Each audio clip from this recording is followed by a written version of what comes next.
A new report by Newsweek reveals that FBI head James Comey apparently intended to reveal the current state of the federal investigation into Russian influence in last year's election months before Election Day, but was stopped by, at least from my point of view, a fairly surprising source. So Comey went to a Situation Room meeting back in June or July, according to sources, and announced that he hoped to write an op-ed, presumably in a major newspaper, detailing Russian meddling in the election. So June or July, it feels so long ago at this point. A quote from the source says he had a draft of it or an outline. He held up a piece of paper in a meeting and said, "I want to go forward. What do people think of this?" They said that the meeting included Secretary of State John Kerry, Attorney General Loretta Lynch, Department of Homeland Security Secretary Jay Johnson, and Susan Rice as well.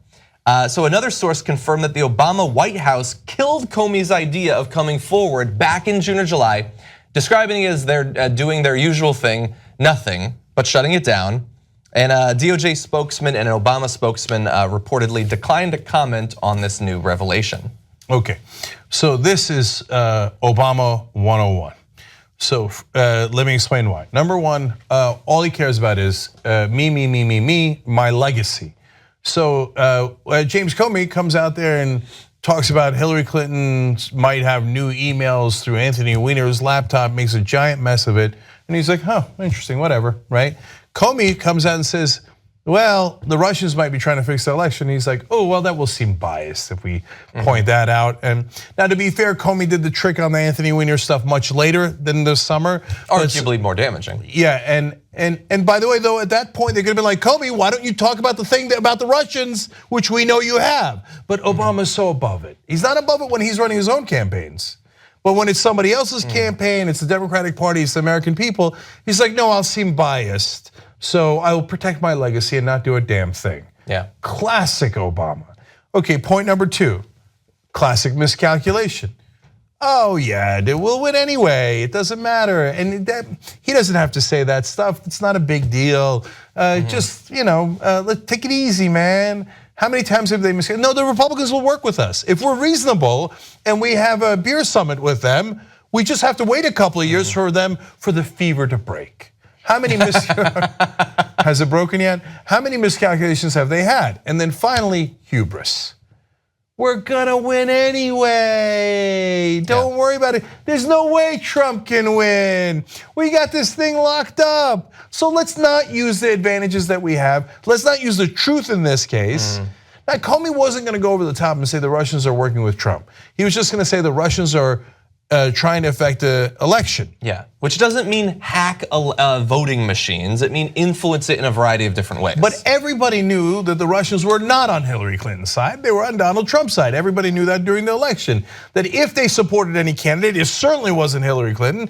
And Trump at that point was in a love fest with Vladimir Putin, and everybody would have known what they meant. Yeah. And the other part of the miscalculation was, no, we'll do a joint letter later, and we'll make it really benign and release it to the public. Yeah, they did do that at some point, and no one cared. Whereas if Comey had actually done a big op-ed, everybody would have flipped out. Well, we know they would because he did it on another issue and people flipped out.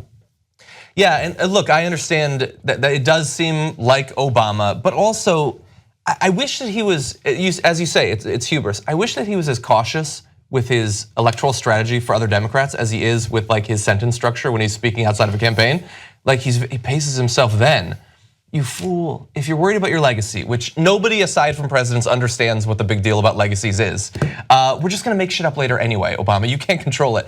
But if you're really worried about your legacy, you know what damages your legacy? Not an op-ed by James Comey that people will forget in 6 months. What damages your legacy is Donald Trump systematically dismantling your legacy and taking away everything that you worked for 8 years. That's what destroys the legacy. But he's so calm and cool. Oh, I'm indifferent. We get progressive policies, we don't get them. We get progressive victories, we don't get them.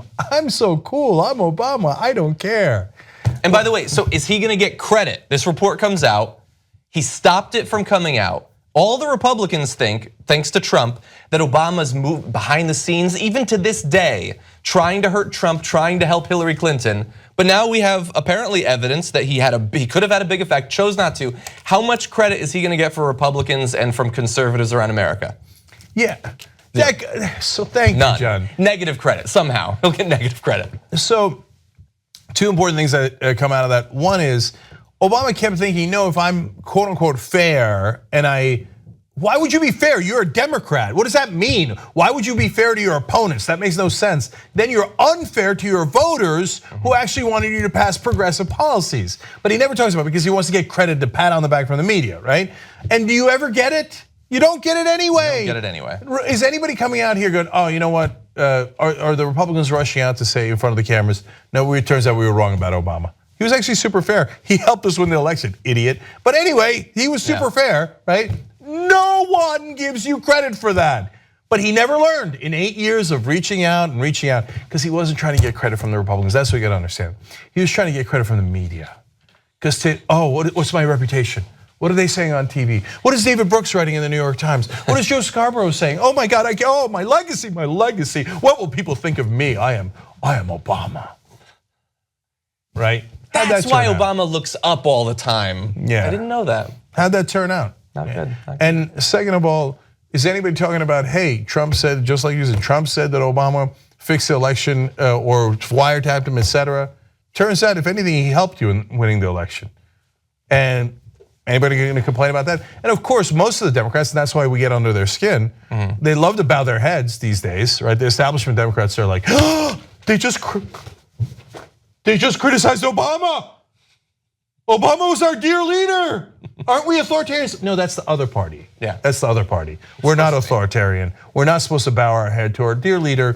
You said all along, by the way, remember all this Obama supporters? Oh, thank you for reminding me of this, John. Remember when they all said that he plays three-dimensional chess? And that we at the Young Turks were just not sophisticated enough to pick it up. Because as progressives, we're children. We're just emotional and we just want things, and we don't know how to get it. We're not practical about politics. Yeah.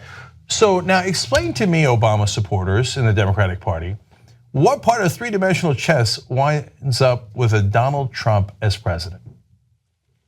Turns out it's four-dimensional chess. Yeah, that would appear to be another dimension completely.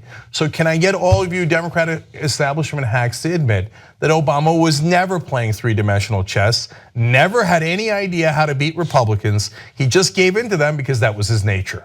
Yeah. I was right and you were wrong. The real resistance is fighting against Trump and the establishment. Help us get investigative reporters that are going to investigate both of them. TYTnetwork.com/go.